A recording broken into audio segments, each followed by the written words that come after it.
Salut Diane, comment ça va? Ça va et toi? Bah écoute, ça va très très bien. Tu as gagné ton quatrième titre dans ta carrière hier à Séville, le troisième cette saison en 2021. Est-ce qu'on peut dire que 2021 est un très bon cru pour toi? Plutôt, ouais. C'est les premiers tournois pro que j'ai gagnés de ma vie, donc forcément, c'est toujours du coup une bonne période pour moi au niveau tennis. Donc ouais, je pense qu'on peut dire ça. En plus, je suis plutôt contente du niveau que j'ai eu cette semaine, donc c'est encourageant pour la suite. C'est encourageant, puis tu as totalement déroulé, tu n'as pas perdu le moindre set, deux petits jeux seulement en finale. C'est quoi, dès le début, dès le premier match, tu t'es bien senti durant toute cette semaine? Ouais, j'ai vraiment essayé de. Je me suis pas mise de pression. Je suis vraiment venue pour jouer des matchs avant de partir après sur une tournée de 3 semaines. Et c'était vraiment, voilà, j'avais fait 2 semaines d'entraînement assez intensif, dur avant de venir. Donc c'était vraiment essayer de mettre en place ce que j'avais fait à l'entraînement, de jouer des matchs et vraiment d'essayer de faire le max à chaque fois, d'être super concentré sur chaque match.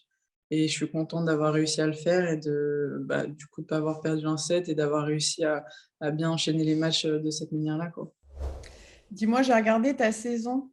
Tu as tout joué presque. Tu as joué plus de 20 tournois sur terre battue. Seulement 3 sur les 3 premières semaines de l'année. Andrézieux, Boutéon, Poitiers, Grenoble. Et après, que de la terre.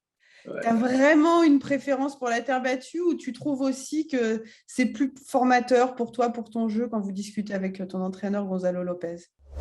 Non, de base, c'est pas du tout ma surface préférée. Mais c'est vrai que depuis les juniors, je joue pas mal sur terre. Après, je pense que c'était voulu aussi de la part de mon entraîneur de me faire jouer le maximum, surtout en plus en extérieur, c'était important pour lui. Parce que souvent, les tournois sur dur, en début d'année, c'est souvent en intérieur. Et pour lui, c'est pas vraiment les conditions réelles sur le circuit où tous les tournois sont à l'extérieur. Donc, il a vraiment voulu mettre l'accent là-dessus, jouer sur terre parce que forcément, c'est un peu plus exigeant, on doit encore un peu plus s'adapter. Et je pense que c'était bien pour renforcer mon jeu et le solidifier. Donc c'était aussi voulu, mais c'est vrai que ça fait un petit moment que j'ai pas joué sur dur, donc j'ai hâte de repartir dessus. Là, de repartir sur dur, quels sont le programme là, sur les prochaines semaines? J'imagine que tu pars sur terre ou quoi là? Mais c'est bien, ça te fait, C'est les- ça te va bien, ça fonctionne bien. Donc c'est Ouais, non, là, c'est les derniers tournois de l'année que je vais faire sur Terre, enfin. Et après, je pars 3 semaines, du coup, faire mes 3 derniers tournois, dont 2 WTA. Et ensuite, je rentre et je vais faire des matchs par équipe. Et puis là, je reprends la saison sur dur. Et puis après, la préparation pour la qualif à l'Australie. très bien. En général, Diane, quand on gagne, qu'on joue bien, c'est qu'on s'entraîne bien. Donc je vais te faire un petit question-réponse sur l'entraînement. T'aimes l'entraînement déjà? T'aimes t'entraîner? Ouais, j'aime bien. Alors, quelle est pour toi la définition d'un entraînement difficile? L'intensité qu'on y met et l'intensité physique et l'intensité mentale surtout, enfin la concentration, je trouve que c'est ça qui est vachement dur à tenir sur tout un entraînement, c'est de se dire d'être à fond sur chaque frappe, chaque balle, du début à la fin de l'entraînement qui dure 2 heures ou plus. Et c'est ça qui est vachement dur, je trouve, à tenir jour après jour. Est-ce que le résultat d'un match d'entraînement est important pour toi? Pas du tout. J'en étais Je sûre. C'est pas que j'accorde pas d'importance, mais souvent, j'essaye de faire des choses, de mettre en place ouais, des choses qu'on a travaillées à l'entraînement ou qu'on essaye, ouais, de voir ce qui peut marcher pour mon jeu, ce qui peut être bien, ce qui peut me servir. Donc, c'est vraiment, on va dire, des tests, quoi. C'est de l'entraînement. Je peux perdre un match d'entraînement, même voilà, quand on arrive sur un tournoi et qu'on tape quelques jours avant. J'ai beau avoir perdu 2, 3 matchs d'entraînement, ça va pas m'affecter pour le début du tournoi.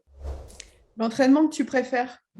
Des situations sous forme de jeu avec des exercices particuliers où on compte les points. Du coup, il y a quand même ce petit jeu, cette petite compétition, on va dire, entre guillemets.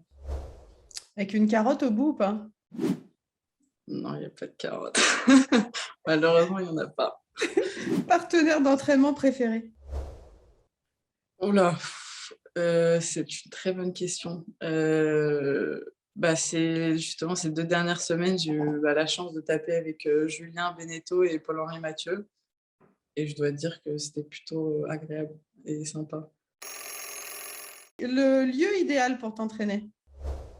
Justement, avant de partir là, je me suis beaucoup entraînée sur le Châtrier et heu et quand on arrive à l'entraînement et qu'on arrive sur ce cours, ça donne envie d'aller taper, quoi.